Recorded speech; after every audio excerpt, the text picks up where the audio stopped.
Good morning, sir. Good afternoon.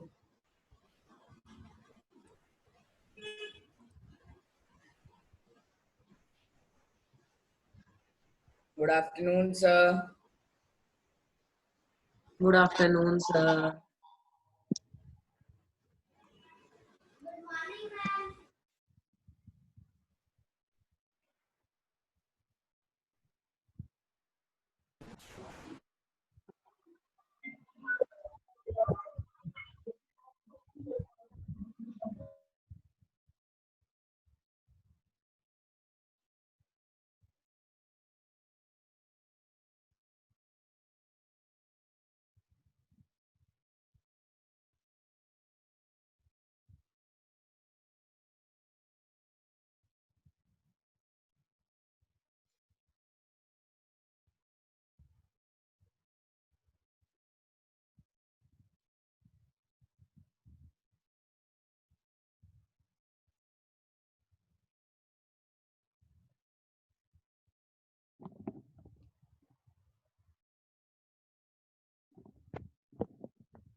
Good afternoon.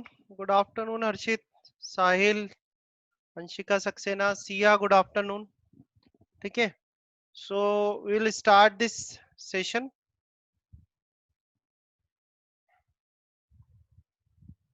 Okay, lecture start करते हैं अपन। So in this lecture will okay, good afternoon Tanish.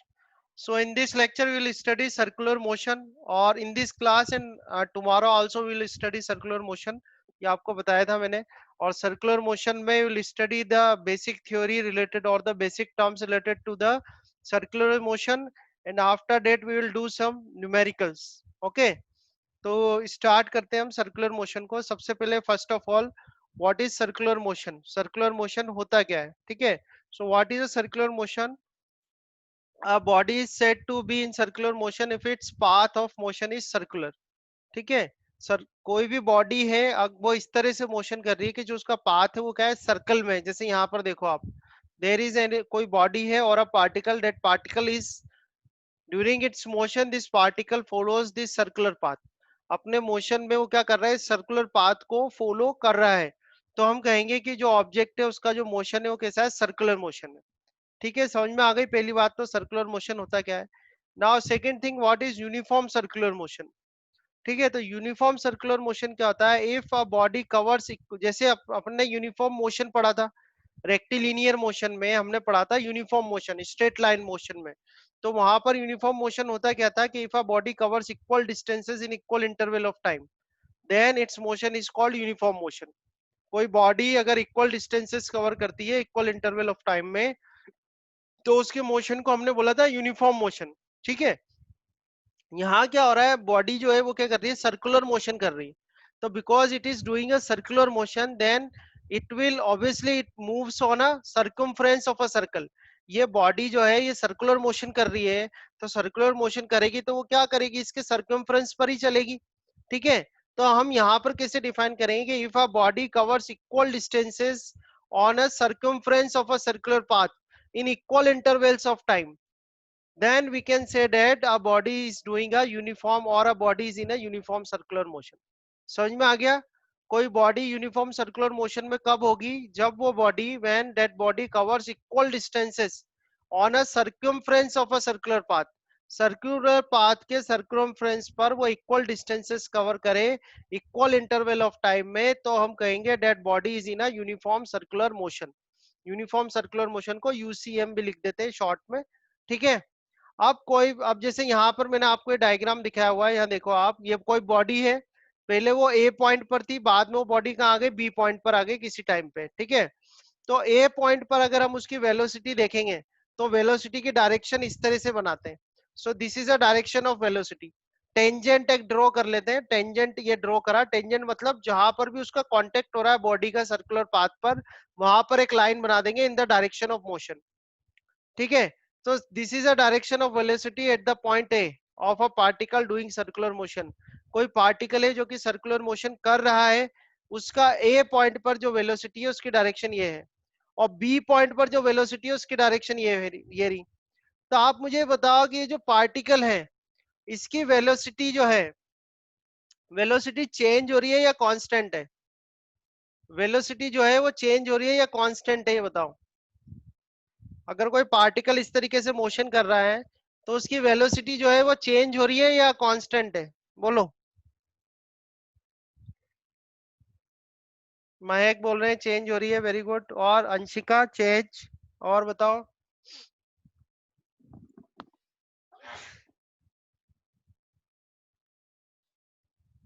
Change. Shaurya. Manya.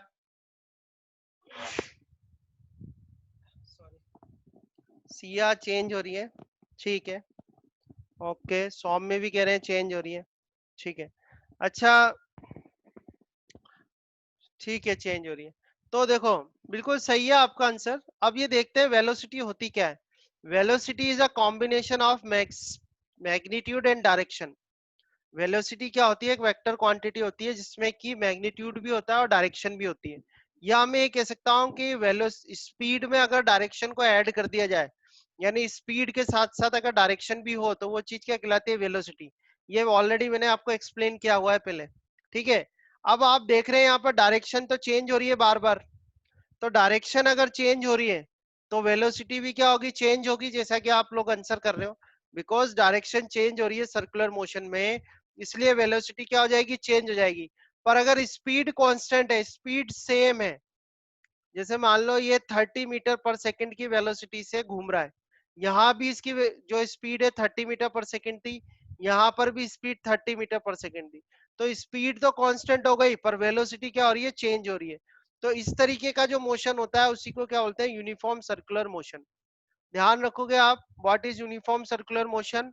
Uniform circular motion क्या होता है? If a body covers equal distances on a circumference of a circular path in equal intervals of time, तो उसको बोलते हैं uniform circular motion. Uniform circular motion में जो body होती है या पार्टिकल होता है, उसकी स्पीड जो होती है वो कांस्टेंट होती है, सेम होती है. देखो ये लिखा हुआ है. उसकी स्पीड तो सेम होती है, पर जो डायरेक्शन है वो क्या होती है? अलग अलग होती है. और इस वजह से वेलोसिटी भी चेंज होती है. तो यूनिफॉर्म सर्कुलर मोशन अगर कोई बॉडी कर रही है तो उसकी वेलोसिटी जो होगी क्या हो जाएगी? उसकी वेलोसिटी चेंज होगी. क्यों चेंज होगी? क्योंकि डायरेक्शन चेंज हो रही है. पर उसकी जो स्पीड है वो क्या रहेगी? वो सेम रहेगी. तो इसको बोलेंगे यूनिफॉर्म सर्कुलर मोशन. समझ में आ गया यहाँ तक? ठीक है. तो सर्कुलर मोशन के बहुत सारे एग्जांपल्स हैं. There are number of examples you can discuss for a circular motion. कुछ एक एग्जांपल मैंने यहाँ बताए हुए हैं, जैसे moon revolving around the earth. Moon जो है सर्कुलर पाथ में रिवॉल्व करा है अराउंड द अर्थ. ठीक है. अब moon is revolving around the earth in a circular path, तो वो एक कौन सा मोशन हो गया? आपका सर्कुलर मोशन हो गया. ठीक है. इसी तरह से satellite revolving around the planet. कोई सैटेलाइट है अराउंड द प्लेनेट रिवॉल्व कर रही है सर्कुलर पाथ में, तो वो भी कौन सा मोशन हो जाएगा? आपका सर्कुलर मोशन हो जाएगा. ठीक है. तो अभी आपको जितना मैंने बताया है उसमें कोई क्वेश्चन करना हो तो बताओ. अभी जितना टॉपिक मैंने डिस्कस किया है उस टॉपिक में से किसी को कोई क्वेश्चन हो तो बताओ, अदरवाइज ओके कर दो. इधर तक के टॉपिक में कुछ क्वेश्चन है आपका? क्वेश्चन बताओ. नहीं है क्वेश्चन तो ओके कर दो, अपन आगे बढ़ते हैं. ठीक है. ठीक है. ओके. चलो आगे हम देखेंगे कि basic terms related to circular motion. जैसे आपने स्ट्रेट लाइन मोशन हमने स्टडी करा था, स्ट्रेट लाइन मोशन में जो रिलेटेड टर्म्स थी वो क्या थी? पोजीशन हमने पढ़ा था, डिस्टेंस पढ़ा था, डिस्प्लेसमेंट पढ़ा था, स्पीड पढ़ी थी, वेलोसिटी पढ़ी थी. ठीक है. एक्सेलरेशन स्टडी किया था. ऐसे ही हम कुछ बेसिक टर्म्स देखते हैं सर्कुलर मोशन में. तो देखो ध्यान से डायग्राम देखना जो मैं आपको समझा रहा हूँ. ठीक है. यहाँ देखो आप. Here I am considering that there is a particle which is doing a circular motion. कोई पार्टिकल है वो सर्कुलर मोशन कर रहा है, ठीक है। तो आप देखो इनिशियली हम क्या लेंगे, एक पॉइंट ले लिया मैंने ए पॉइंट, इसको ले लिया ओ। तो ओ ए जो होती है, ओ ए को हम बोलते हैं रेफरेंस रेडियस। ओ ए को क्या बोलते हैं, रेफरेंस रेडियस। दिख रहा है आपको सबको, ठीक है। ए जो होता है वो होता है रेफरेंस पॉइंट, ए को बोला जाता है रेफरेंस पॉइंट, ठीक है। और ए पॉइंट पर जो टाइम है वो ले लिया मैंने 0 सेकेंड। अब बॉडी जो है वो सर्कुलर मोशन कर रही है और इस सर्कुलर पाथ पर वो सर्कुलर मोशन कर रही है, ठीक है। जो बॉडी है वो सर्कुलर मोशन कर रही है सर्कुलर पाथ पे, ठीक है। क्या हो रहा है, वॉइस का प्रॉब्लम हो रहा है क्या? सबको प्रॉब्लम हो रही है वॉइस की? सबको तो नहीं हो रही ना? वॉइस आ रही है सही? यस लिख दो, जिसको वॉइस सही आ रही है वो लोग यस लिख दो जल्दी से। यस लिख दो जिनको वॉइस सही आ रही है। ठीक है ठीक है ठीक है। तो मेजोरिटी ऑफ स्टूडेंट्स को तो सही वॉइस आ रहा है, तो बाकी लोग चेक करो थोड़ा, ठीक है। अच्छा कंटिन्यू करते हैं अपन, यहाँ तक आ गया आपको समझ में, ठीक है। अब हम यहाँ पर एक टर्म डिफाइन करने वाले हैं, उस टर्म का नाम है एंगुलर पोजीशन, ठीक है। टर्म क्या है, एंगुलर पोजीशन है। तो मान लो कोई पार्टिकल ए पॉइंट पर था शुरू में, अब वो पार्टिकल चल के आ गया बी पॉइंट पर, सर्कुलर पाथ में कहा गया बी पॉइंट पर आ गया, और बी पॉइंट पर जब आया तो उसका जो टाइम था वो कितना था, t1। तो अगर इस रेफरेंस रेडियस के रेस्पेक्ट में देखें तो सेंटर पर कितना एंगल बना, मान लो ये एंगल कितना बना, θ1। समझ में आ रही है? थीटा जो होता है वो सिंबल होता है एंगल के लिए, जैसे हम वेरिएबल लेते हैं ना, वेरिएबल लेते हैं उसी तरह से वेरिएबल है थीटा, एंगल के लिए अपन थीटा लेते हैं। तो जब ये पार्टिकल ए से चल के बी तक आया in a circular path, circular motion में, जब ये पार्टिकल ए से लेके बी तक आया तो इसने सेंटर पे कितना एंगल सबटेंड करा, θ1। सेंटर पर कितना एंगल बनाया, θ1। किसके रेफरेंस से बनाया, इस रेडियस के, ओ ए जो आपकी रेडियस थी उसके रेस्पेक्ट में कितना एंगल बनाया, θ1। तो ये जो θ1 होता है इसी को बोलते हैं एंगुलर पोजीशन। क्या बोलते हैं, एंगुलर पोजीशन। मैं आपसे कहूं कि angular position, angular position of particle at time t1, t1 time पर क्या एंगुलर पोजीशन होगी, तो t1 टाइम पर कितनी एंगुलर पोजीशन होगी उसकी, θ1। t1 टाइम पर कितनी एंगुलर पोजीशन होगी, θ1, ठीक है। ऐसे ही मान लो कि कुछ टाइम के बाद ये पार्टिकल आ गया सी पॉइंट पे, और सी पॉइंट पर जब ये आया तो टाइम कितना था, t2 था, और with respect to reference radius ये एंगल कितना बना रहा है, θ2। तो अगर मैं आपसे पूछूं कि t2 टाइम पर बताओ इसकी एंगुलर पोजीशन क्या होगी, तो बोलो कितनी होगी, t2 टाइम पर इस पार्टिकल की एंगुलर पोजीशन कितनी होगी, बताओ, लिख के बताओ। t2 टाइम पर कितनी एंगुलर पोजीशन होगी पार्टिकल की, साहिल ने लिखा θ2, वेरी गुड। और बच्चों बताओ, आपको जो भी एंगल मेजर करना है वो कहां से मेजर करना है, इस रेफरेंस रेडियस से, जो आपको रेफरेंस रेडियस दी हुई है ओ ए, वहां से आपको सारे एंगल मेजर करने हैं। तो अगर हम देखें जब वो पार्टिकल सी पॉइंट पर पहुंच गया, जब वो पार्टिकल सी पॉइंट पर पहुंच गया तो वो कितना एंगल सबटेंड कर रहा है सेंटर पे, with respect to this reference radius, कितना एंगल बना रहा है वो, θ2। समझ में आया? तो उसकी एंगुलर पोजीशन कितनी हो गई t2 टाइम पे, θ2 हो गई। सबको समझ में आ गया ये, ठीक है। अब मुझे बताओ, ये एंगुलर पोजीशन तो समझ में आ गया, डेफिनेशन इसकी क्या होगी, डेफिनेशन ये रही। एंगुलर पोजीशन की डेफिनेशन क्या होगी, it is an angle subtended by a particle on a centre of circular path with respect to reference radius, ठीक है। डेफिनेशन क्या होगी, it is an angle subtended by a particle on a centre of circular path with respect to reference radius. जैसे कि angular position of particle at time t1, तो t1 पे कितनी हुई, θ1, t2 पे कितनी हो गई, θ2। कहां से मेजर करेंगे, रेफरेंस रेडियस से, ठीक है। अच्छा ये बताओ इसकी यूनिट क्या लेते हैं, एंगल किस में मेजर करते हैं बताओ। सबटेंड मतलब होता है बनाना, सब साइल सबटेंड का मतलब होता है बनाना, कि जब ये पार्टिकल ए से लेके बी तक चला गया तो उसने सेंटर पे कितना एंगल बनाया, तो कितना एंगल बनाया θ1। जब ये पार्टिकल ए से लेके सी तक चला गया तब उसने सेंटर पे कितना एंगल बनाया θ2। तो सबटेंड मतलब होता है बनाना। आ गया साहिल समझ में? ओके लिख देना। अच्छा, जब अपन एंगल मेजर करते हैं, ठीक है बच्चों ध्यान से सुनो, एंगल जो अपन मेजर करते हैं वो किस में मेजर किया जाता है, डिग्री में या रेडियन में? एंगल जब आप मेजर करते हैं तो किस में मेजर करेंगे, डिग्री में या रेडियन में? हर्षित, अंशिका ने लिखा है, सिया ने लिखा रेडियन, साहिल ने लिखा डिग्री, वेरी गुड। और आज आप सही प्रेजेंट है आप लोगों की, बच्चों की। तो आप लोग बेटा क्लास अटेंड करो सब लोग, और अगर कहीं और से पढ़ रहे हो तो पढ़ो और पेपर वेपर दो, कुछ बताओ उनको भी क्या स्टडी कर रहे हो। ठीक है, वेरी गुड। तो काफी स्टूडेंट ने लिखा डिग्री और काफी ने लिखा रेडियन, वेरी गुड, बहुत सही है।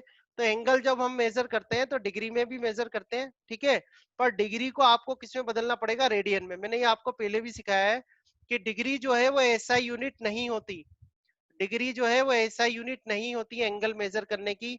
एंगल जो मेजर किया जाता है एसआई यूनिट क्या होती है, रेडियन। तो मान लो आपने डिग्री में मेजर करा एंगल को, तो रेडियन में बदलना किस किस को आता है बताओ, रेडियन में बदलना आता है?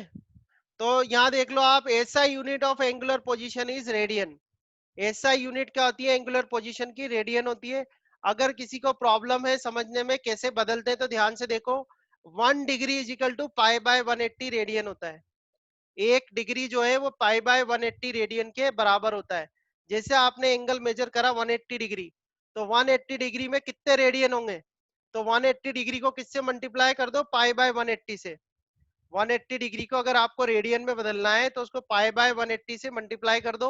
180 से 180 कैंसिल हो गया, कितना आ जाएगा, पाई रेडियन। तो 180 डिग्री में कितने रेडियन होते हैं, पाई रेडियन। ठीक है, ऐसे ही अगर आपको 90 डिग्री को बदलना है तो 90 डिग्री को रेडियन में बदलना है तो 90 डिग्री में किसका मल्टीप्लाई कर दो, पाई बाय 180 का। तो 90 में जब आप पाई बाय 180 का मल्टीप्लाई करोगे तो कितना आएगा आपके पास, 92 से तो कैंसिल, तो आएगा पाई बाय 2 रेडियन। तो 90 डिग्री में कितने रेडियन होते हैं, पाई बाय 2 रेडियन। तो जब आप न्यूमेरिकल करोगे, क्वेश्चन करोगे, तो आपको डिग्री में नहीं रखना है, आपको किस में रखना है, रेडियन में। अब ये जो पाई है, ये जो पाई है, पाई की वैल्यू कितनी होती है, 22/7 और 3.14। पाई की वैल्यू कितनी रखते हैं अपन, 22/7 और 3.14, ये ध्यान रखना है आपको। अभी यहां तक किसी को कोई डाउट हो तो क्वेश्चन करो आप, यहां तक किसी भी बच्चे को कोई डाउट हो तो बताओ, किसी भी स्टूडेंट को, 21 स्टूडेंट हो आप, किसी को भी कोई दिक्कत है तो बताओ, मैं जितनी बार होगा उतनी बार बताऊंगा। पर क्योंकि ये 2 क्लास लगेगी सर्कुलर मोशन में, और कल जब आप न्यूमेरिकल करोगे तो ये चीजें आपको आनी चाहिए, नहीं तो फिर प्रॉब्लम होगी। ठीक है, कोई दिक्कत नहीं है, ओके। चलो आगे बढ़ते हैं। आगे देखो आप, तो ये हमें एंगुलर डिस्प्लेसमेंट तो समझ में आ गया आप सबको, ठीक है। अब हम नेक्स्ट चीज, एंगुलर पोजीशन समझ में आ गया, अब हम देखते हैं एंगुलर डिस्प्लेसमेंट। क्या लेते हैं, एंगुलर डिस्प्लेसमेंट। ठीक है, एंगुलर डिस्प्लेसमेंट क्या होती है ये देखते हैं अपन। तो एंगुलर डिस्प्लेसमेंट क्या होगी, एंगुलर डिस्प्लेसमेंट का ये फॉर्मूला है, देखो इधर देखो आप, it is a change in angular position of a body in a given time interval. ठीक है, it is a change in angular position of a body in a given time interval. जो time interval आपको दिया हुआ है इन a given time interval, उसकी जो position में, एंगुलर पोजीशन में जो चेंज होगा उसको क्या बोलते हैं, एंगुलर डिस्प्लेसमेंट। जैसे मैं आपसे कहूं कि find angular displacement in time interval 0 to t2,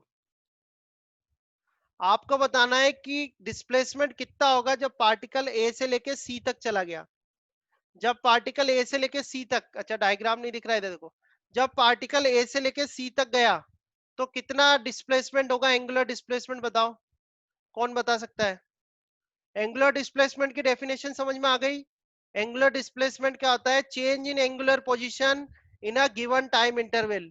तो जब आप ए से लेके सी तक जाओगे तो टाइम इंटरवल कितना आएगा आपका T2। यहाँ पर तो टाइम कितना था 0, यहाँ पर टाइम कितना है T2, तो टाइम इंटरवल कितना हो गया T2 हो गया। तो आप बताओ कि कितना एंगुलर डिस्प्लेसमेंट होगा जब बॉडी ए से लेके सी तक जाएगी। बताओ, आंसर बताओ, करो।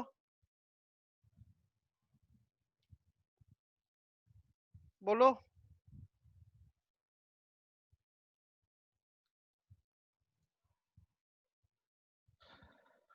ठीक है, चलो ये दिक्कत आ रही है तो ये बताओ कि, हाँ ठीक है, इधर देखो, T1 टाइम पर एंगुलर पोजीशन कितनी थी पार्टिकल की, ये बताओ। चलो, डिस्प्लेसमेंट होता क्या है, चेंज इन एंगुलर पोजीशन होता है ना।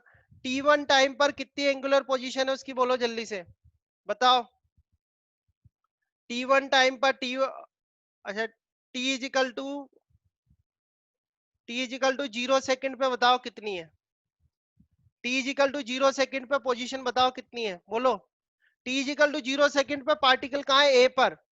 तो ये तो इसी लाइन पर है जहां पर आप मेजर कर रहे हो, तो यहाँ कितना एंगल बन रहा है बोलो। अगर ये पार्टिकल इसी पर है तो कितना एंगल बनेगा यहाँ पे 0 सेकंड पे। बाकी लोग भी तो बताओ, 0 बनेगा ना यार, 0 बनेगा यहाँ तो, जब ये इधर ही है। अब मान लो ये ए से लेके बी तक आ गया तो कितना बनेगा एंगल बोलो। हाँ, ए से लेके अगर ये बी तक आ गया T1 टाइम पर, तो T1 टाइम पर ये कहाँ आ गया, ए से लेके बी तक आ गया, तो कितना एंगल बनेगा बोलो। θ1 बनेगा। सबको आ रही है बात समझ में, सिया लिखो। और ऐसे ही जब वो T2 हो गया टाइम, जब वो T2 हो गया तो T2 पे कितना एंगल बन रहा है बताओ जल्दी। T2 पर कितना एंगल बन रहा है, θ2 बन रहा है ना भाई, समझ में आया। जब वो t इजिकल टू 0 था तो एंगल कितना हो गया 0। जब t इजिकल टू T1 हो गया तो कितना एंगल सबटेंड करा इसने, θ1। जब t इजिकल टू T2 हो गया तो कितना एंगल सबटेंड करा उसने, θ2 सबटेंड करा। अब मैं आपसे कहूं कि T2 माइनस T1 टाइम में, T2 माइनस T1 जो टाइम इंटरवल है उसमें कितना डिस्प्लेसमेंट हुआ, तो बताओ कितना डिस्प्लेसमेंट होगा। T2 माइनस T1 में कितना डिस्प्लेसमेंट होगा बोलो। तो T2 माइनस T1 में कितना होगा, θ2 माइनस θ1 हो जाएगा ना, होगा नहीं होगा, देख लो आप। पहले आप T2 पर थे, T2 पर कितना एंगल बन रहा है, θ2 बन रहा है। जब T1 है तो कितना एंगल बन रहा है, θ1 बन रहा है। तो इनके बीच का कितना होगा, बी से लेके सी तक कितना होगा, θ2 माइनस θ1 हो जाएगा ना। समझ में आ रही है या नहीं आ रही बात। अब मुझे बताओ ए से लेके सी तक, ए टू बी बताओ चलो, ए से लेके बी तक एंगुलर डिस्प्लेसमेंट बताओ कितना होगा। ए से लेके बी तक एंगुलर डिस्प्लेसमेंट बताओ कितना होगा बोलो। अगर ये पार्टिकल ए से लेके बी तक गया तो एंगुलर डिस्प्लेसमेंट कितना होगा, बोलो भाई। और लोग बताओ। अरे रेडियस छोड़ो हर्षित, रेडियस की तो बात ही नहीं हो रही अभी, रेडियस हटाओ, बात ही नहीं कर रहे रेडियस की, तो एंगल में बात कर रहे हैं ना, एंगुलर डिस्प्लेसमेंट बताना है, एंगुलर की बात करो। θ1 होगा ना, वेरी गुड। कैसे, जब वो ए पर था तो पोजीशन क्या थी 0, और बी पर आया तो पोजीशन कितनी हो गई θ1, तो कितना आएगा θ1 माइनस 0 इजिकल टू θ1। अब ये बताओ जब वो ए से लेके सी तक गया तो कितनी आएगी एंगुलर पोजीशन, डिस्प्लेसमेंट कितना होगा। Very good Tanishk, very good. C या 0 थोड़ी होगा यार, 0 कैसे होगा, ए से लेके बी आप जा रहे हो तो चेंज इन पोजीशन देखो ना कितनी हुई, चेंज इन पोजीशन बी पर कितनी है θ1 है, और ए पर कितनी है 0 है, तो θ1 माइनस 0 θ1 आएगा ना। कितना आसान है देखो सही यार। ए से लेके सी तक के लिए बताओ, ए से अगर वो सी पर जा रहा है तो डिफरेंस निकालोगे ना, तो डिफरेंस हमेशा बाद में से पहले वाला निकालते हैं। जब वो सी पर था तो सी पर कितनी थी एंगुलर पोजीशन, ये बताओ मुझे। तो जब वो सी पर था तो एंगुलर पोजीशन कितनी थी, T2 टाइम पे कितनी एंगुलर पोजीशन थी, ये टाइप करो आप लोग सब। θ2 थी ना, तो सी पर θ2 थी, और ए पॉइंट पर कितनी थी 0 थी, तो θ2 आएगा ना भाई एंगुलर डिस्प्लेसमेंट, θ2 आएगी ना एंगुलर डिस्प्लेसमेंट। समझ में आ रहा है नहीं आ रहा। गिवन टाइम इंटरवल में चेंज इन पोजीशन निकालना है आपको, जैसे आपने रेक्टिलिनियर में करा था ना स्ट्रेट लाइन में। अब स्ट्रेट लाइन में क्या था, वहां सीधे चल रहे थे, अब इसमें एंगल में चल रहे हो तो एंगल में बताना पड़ेगा आपको, ठीक है। तो इसमें ए से लेके आप सी तक जब आप जाओगे तो ए से लेके सी तक आप जाओगे तो एंगुलर डिस्प्लेसमेंट कितना होगा, θ2 होगा ना, क्योंकि सी पॉइंट पर एंगुलर पोजीशन कितनी है, θ2, और ए पॉइंट पे एंगुलर पोजीशन कितनी है, 0। तो θ2 माइनस 0 कितना आ जाएगा, θ2 आ जाएगा। अभी कोई किसी को दिक्कत हो तो बताओ इसमें, बेटा ध्यान से समझ लेना, नहीं तो कोई एक भी क्वेश्चन नहीं होने वाला आपसे, एक भी क्वेश्चन नहीं होगा अगर ये समझ में नहीं आया तो। इसलिए जिसको जो पूछना है अभी पूछ लो, नहीं तो आप बैठे रहोगे और कहोगे सर कुछ नहीं हो रहा हमसे, तो कुछ होगा भी नहीं अगर समझोगे नहीं तो। समझ में आई बात? स्ट्रेट लाइन मोशन में अपन सीधी लाइन में चल रहे थे, ठीक है, स्ट्रेट लाइन मोशन में अपन सीधी लाइन में चल रहे थे।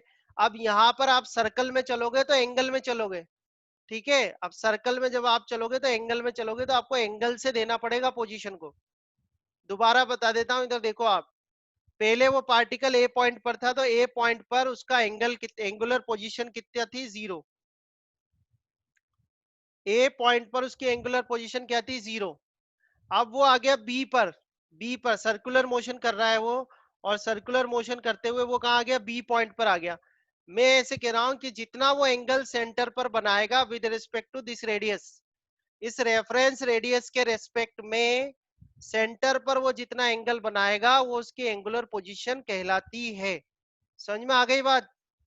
इस रेफरेंस रेडियस के रेस्पेक्ट में सेंटर पर वो जितना एंगल बनाएगा ड्यूरिंग इट्स मोशन, वो उसकी एंगुलर पोजीशन कहलाती है। अगर वो ओ से ए से चल के बी पर आ गया, तो ए से लेके चल के बी तक आ गया, तो उसने सेंटर पे कितना एंगल बनाया, बताओ मुझको। जब वो ए से चल के बी तक आ गया तो सेंटर पे कितना एंगल बनाया उसने, टाइप करो जल्दी, जल्दी टाइप करो। θ1 आया ना, सिया बताओ। तो θ1 उसकी क्या हो गई, एंगुलर पोजीशन हो गई ना भाई। θ1 उसकी क्या हो गई, एंगुलर पोजीशन हो गई। और मेजर कहां से कर रहे हो आप, इस ओ ए से मेजर कर रहे हो, इसलिए ओ ए को क्या बोला जाता है, रेफरेंस रेडियस बोलते हैं। समझ में आ गई यहाँ तक बात? दिक्कत नहीं है, कोई दिक्कत नहीं है। अब देखो वो ए से चल के मान लो वो सी तक आ गया, तो जब वो ए से चल के सी तक आया तो उसने सेंटर पे कितना एंगल बनाया, वो उसकी एंगुलर पोजीशन हो जाएगी, ठीक है। तो जब वो ए से चल के सी तक आया तो उसने सेंटर पे कितना एंगल बनाया, θ2। तो यानी कि θ2 इसकी क्या हो गई, θ2 इसकी एंगुलर पोजीशन हो गई। समझ में आ रही है बात? जब वो ए से चल के सी तक आया तो उसने सेंटर पे कितना एंगल बनाया, θ2। तो जितना एंगल वो सेंटर पे बना रहा है वो उसकी क्या कहलाती है, एंगुलर पोजीशन। तो अभी इसमें किसी को डाउट है तो पूछो, अभी इसमें डाउट है किसी को, बताओ। ये क्लियर हो गया, एंगुलर पोजीशन समझ में आ गई? एंगुलर पोजीशन समझ में आई नहीं आई, बोलो जल्दी से। एंगुलर पोजीशन समझ में आ गई, ठीक है, ओके लिख दो। मान लो अब ये चल के इधर आ गया डी पॉइंट पे, यहाँ आ गया डी पॉइंट पे, और जो एंगल बन रहा है वो θ3 बन रहा है। तो मुझे ये बताओ कि डी पॉइंट पे अगर ए से लेके डी तक आया वो, और टाइम है t3, तो इसकी एंगुलर पोजीशन क्या होगी डी पर। अरे एंगल से मेजर करना है, और तो क्या है, कुछ नहीं है। बताओ डी पॉइंट पर इसकी एंगुलर पोजीशन कितनी होगी, बोलो। हाँ, मान्या ने लिखा θ3, सिया ने लिखा θ3, वेरी गुड। कुछ नहीं करना, आपको ये देखना है कि वो सेंटर पे कितना एंगल बना रहा है। सेंटर पे कितना एंगल बना रहा है, θ3, तो कितना आ जाएगा एंगुलर पोजीशन, θ3, ठीक है। अभी मैं सारी जो मेजर कर रहा हूँ सब ए से ले रहा हूँ, सारी जो एंगल आपको मेजर करने हैं ध्यान से सुन लो आप, सारे एंगल आपको इस रेफरेंस रेडियस से मेजर करने हैं, रेफरेंस रेडियस से। ध्यान से सुन लो। एंगुलर पोजीशन अपन जब पोजीशन डिफाइन करते थे तो ओरिजिन से ही तो करते थे ना। मान लो ये ओ पॉइंट है, ए पॉइंट है, बी पॉइंट है, और यहां से यहां तक की डिस्टेंस 2 मीटर है, और यहां से यहां तक की डिस्टेंस 4 मीटर है। तो स्ट्रेट लाइन मोशन में क्या करते थे अपन, सारी डिस्टेंसेस ओरिजिन से मेजर करते थे, नहीं करते थे साहिल? सारी डिस्टेंसेस ओरिजिन से तो मेजर करते थे ना आप, तभी तो पोजीशन देते थे। और यहाँ पर भी ओरिजिन है, ये रेफरेंस लाइन, ये जो रेफरेंस रेडियस है ये इसका ओरिजिन है, ये मान लो आप। तो सारे जो एंगल है वो आपको कहाँ से मेजर करने हैं, इस रेफरेंस रेडियस से, ठीक है। बाकी लोग बताओ, समझ में आ गया? बाकी लिखो, ओके लिखो जल्दी, ओके या यस लिख दो एक बार, ओके या यस लिख दो, ठीक है। अब सुनो मेरी बात, डिस्प्लेसमेंट कैसे निकालते थे आप रेक्टिलिनियर मोशन में? चेंज इन पोजीशन करते थे ना, वहां पर क्या करते थे आप? Change in position. तो यहां पर भी आप क्या करोगे? चेंज इन पोजीशन करोगे। अभी पोजीशन सारी ओरिजिन से दी जाती है, कोई बीच का कोई पॉइंट नहीं लेते, डिस्प्लेसमेंट में लिया जाता है। डिस्प्लेसमेंट अपन अगर मैं आपसे पूछूं कि बी से सी की डिस्प्लेसमेंट बताओ, एंगुलर डिस्प्लेसमेंट, तब लेंगे हम, ठीक है, अभी नहीं लेंगे। तो ध्यान से सुन लेना, पोजीशन जो भी दी जाएगी, पोजीशन कहां से देंगे अपन? इस वाली लाइन से, ओ ए से, ठीक है। अब आगे सुनो आप, आपसे मैं कहूं कि मुझे एंगुलर डिस्प्लेसमेंट बताओ, यहां पर ही देखते हैं अपन। अगर आपसे कहे कि ये पार्टिकल जो है वो ए से लेके ए टू बी गया, तो जब वो ए से लेके बी तक गया तो कितनी डिस्प्लेसमेंट होगी बताओ? तो ए से बी में जो उसकी पोजीशन है बस वो देख लो आप, टाइप करके बताओ, अगर ये ए से बी गया तो कितनी डिस्प्लेसमेंट होगी? मान्या ने लिखा θ1, हर्षित ने θ1, और लिखो θ1। समझ में आ रही है बात आपको? कुछ नहीं है, आप क्या करो, θ1 माइनस 0 कर दो तो θ1 आ जाएगा। समझ में आया? बाद वाले की जो पोजीशन है उसमें से पहले वाले की पोजीशन को माइनस कर दो। अब मैं कहूं कि पार्टिकल जो है वो बी से लेके सी तक गया, बी से लेके सी तक गया, साहिल देख लो, अब समझ में आ जाएगा। अब ये पार्टिकल मैं कह रहा हूं बी से लेके सी तक गया, तो बताओ उसकी एंगुलर डिस्प्लेसमेंट कितनी होगी? बोलो कितनी होगी? बी से लेके सी तक गया तो उसकी एंगुलर डिस्प्लेसमेंट कितनी होगी? बोलो, लिखो। हाँ, तो बाद वाले की जो पोजीशन है, बाद में से पहले वाले को माइनस कर दो, तो सी पॉइंट पर उसकी पोजीशन कितनी है? θ2, और बी पॉइंट पे कितनी पोजीशन है? 1, तो कितना आ जाएगा? θ2 माइनस θ1। समझ में आ रहा है सबको? कितना आएगा? θ2 माइनस θ1। चेतन, चेतन देखो, तनिष्क भी देखो, बी से सी जा रहे हो ना आप, तो बी से सी जब आप जा रहे हो तो बी पे जो पोजीशन थी और सी पे जो पोजीशन थी, बाद में से पहले वाले को माइनस करते हैं। समझ में आया? चेतन देख लेना, बाद में से पहले वाले को माइनस करते, तो सी पॉइंट पे उसकी पोजीशन कितनी थी? θ2, और बी पॉइंट पे कितनी पोजीशन थी उसकी? θ1। तो डिस्प्लेसमेंट कितना हुआ? कितना एंगल शिफ्ट हो गया है? सिंपल सी बात है, कितना एंगल शिफ्ट हो गया वो बी से सी तक, तो बाद में से पहले वाले को ही तो माइनस करोगे ना, तो θ2 माइनस θ1 आ जाएगा। समझ में आ रहा है? चेतन बताओ, यस और नो करो। चेतन, चेतन और तनिष्क, तनिष्क भी यस और नो लिखो, ठीक है। एक लास्ट और बता दो मुझे, मान लो जो पार्टिकल है वो बी से डी है, बी टू डी, तो बी से लेके डी तक कितना एंगुलर डिस्प्लेसमेंट होगा? बोलो। कुछ नहीं करना, आपको ये देखना है कि जब वो बी से सी तक, बी से लेके डी तक वो जा रहा है, तो कितना एंगल कवर हो रहा है उसका, ठीक है। बी से लेके डी तक वाले में बताओ, बी से लेके डी तक। हाँ, चेतन यार क्या हो रहा है? θ2 क्यों लिख रहे हो? अरे बी से लेके डी तक, डी पर कितना है एंगल? डी पर कितनी है उसकी एंगुलर पोजीशन? θ3 है ना भाई। अरे बाद में से पहले वाले को माइनस करना है आपको, और कुछ नहीं करना। डी पर उसकी एंगुलर पोजीशन कितनी है? θ3, और बी पॉइंट पे एंगुलर पोजीशन कितनी है? θ1, तो θ3 माइनस θ1 आ जाएगा ना। नहीं आ रहा क्या समझ में अभी भी? कितना आ जाएगा? θ3 माइनस θ1। समझ में आ रहा है? हाँ बोलो भाई, सिया समझ में आया? θ3 माइनस θ1 आएगा। चेतन वेरी गुड बेटा, सही है, करेक्ट। तो आपको पोजीशन जो डिफाइन करोगे, हमेशा पोजीशन लीनियर मोशन में ओरिजिन से डिफाइन किया जाता है, ठीक है। ध्यान से सुनो, लीनियर मोशन जब कर रहा होता है ऑब्जेक्ट तो पोजीशन ओरिजिन से देते हैं, सर्कुलर मोशन जब कर रहा है ऑब्जेक्ट तो पोजीशन कहां से दी जाती है? इस रेफरेंस रेडियस से। कहीं भी वो ऑब्जेक्ट होगा तो कितने एंगल पर वो चला गया, वो एंगल कहां से मेजर करोगे आप? यहां से, ठीक है। डिस्प्लेसमेंट आप किसी भी टाइम इंटरवल के लिए ले सकते हो, ठीक है। डिस्प्लेसमेंट किसी भी टाइम इंटरवल के लिए ले सकते हो आप, ठीक है। नहीं, जो मैं सिखा रहा हूं बस वो देखो आप, साहिल जो मैं बता रहा हूं वो देखो आप। ए टू सी में डिस्टेंस θ1 प्लस θ2 होगा। ए से सी, ए से सी में कितना एंगल कवर करा, कैसे निकालोगे?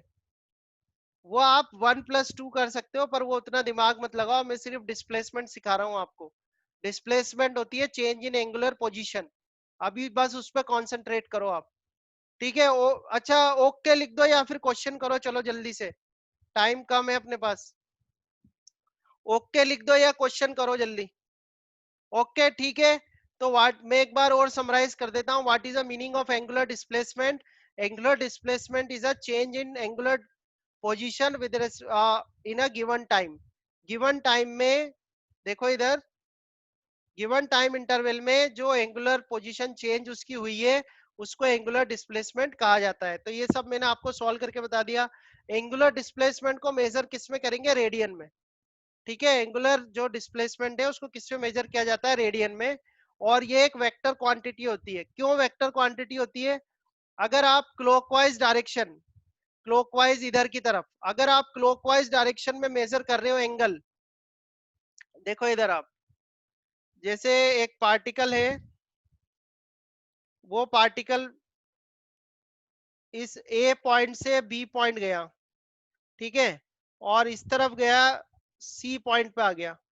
ये एंगल भी ये एंगल कितना है? 90 डिग्री है, और ये एंगल भी 90 डिग्री है। अब मान लो वो ए से लेके बी तक गया, तो उसकी एंगुलर डिस्प्लेसमेंट बताओ कितनी होगी? अगर ये पार्टिकल ए से लेके बी तक गया और इसने यहाँ पर 90 डिग्री का एंगल बनाया, तो इसकी एंगुलर डिस्प्लेसमेंट कितनी होगी? बोलो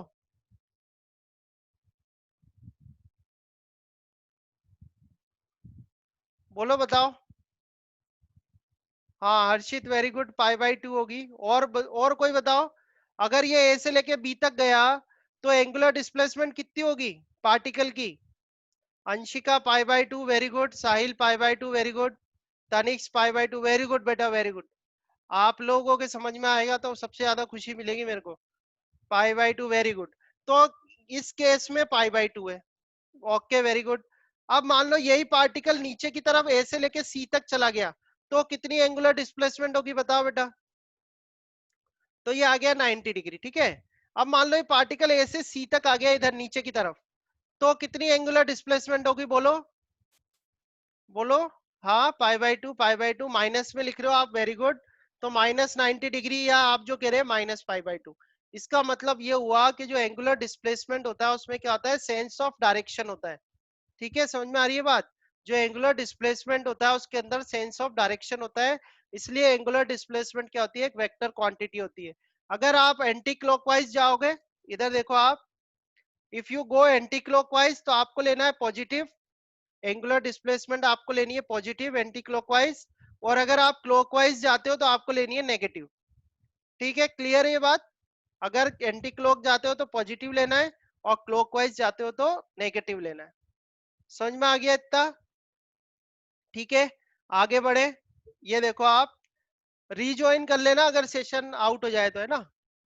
नेक्स्ट आपको देखना है एंगुलर वेलोसिटी। तो एंगुलर वेलोसिटी का जो सिंबल होता है वो होता है ओमेगा। ये ओमेगा बना हुआ है, डब्लू नहीं है, ओमेगा होता है, OMEGA, ओमेगा। ठीक है, तो एंगुलर वेलोसिटी जो होता है उसका सिंबल होता है ओमेगा। अच्छा, जो लीनियर वेलोसिटी हमने स्टडी करी थी स्ट्रेट लाइन मोशन में, वेलोसिटी क्या होती है? The rate of change in displacement, या change in displacement with respect to time जो है अपन वेलोसिटी बोलते हैं। तो एंगुलर वेलोसिटी क्या होगा? It is defined as change in angular displacement with respect to time. Change in angular displacement with respect to time, क्या बोलेंगे हम उसको? एंगुलर वेलोसिटी कहेंगे। तो एंगुलर वेलोसिटी या एवरेज एंगुलर वेलोसिटी जो है उसका फॉर्मूला क्या होता है? चेंज इन एंगुलर डिस्प्लेसमेंट,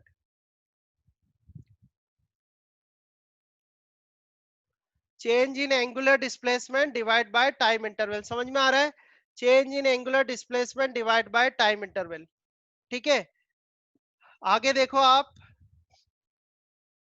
अगर मैं आपसे कहूं कि ये जो ऑब्जेक्ट है, ये जो पार्टिकल है वो ए से लेके बी तक आया और इसने यहाँ पर 90 डिग्री का एंगल बनाया, ठीक है। या एक और दूसरा क्वेश्चन देखो आप, इधर देखो, कोई पार्टिकल है वो ए से बी तक आया और उसने सेंटर पे यहाँ पर एंगल बनाया θ1। यहाँ पर था टाइम 0 सेकेंड और यहाँ पर है टाइम t1 सेकेंड। तो आप ये बताओ कि ए से बी तक वो जाएगा तो उसकी एंगुलर वेलोसिटी कितनी होगी? ए से, ध्यान से देखना क्वेश्चन, कोई पार्टिकल पहले ए पॉइंट पर था और फिर चल के वो आ गया बी पॉइंट पर। जब वो ए से बी तक गया तो उसने सेंटर पे जो एंगल बनाया वो कितना बनाया? θ1। यहाँ पर टाइम था 0 सेकेंड और यहाँ पर टाइम है t1 सेकेंड। मैं आपसे कह रहा हूँ कि एंगुलर वेलोसिटी कितनी होगी बताओ, a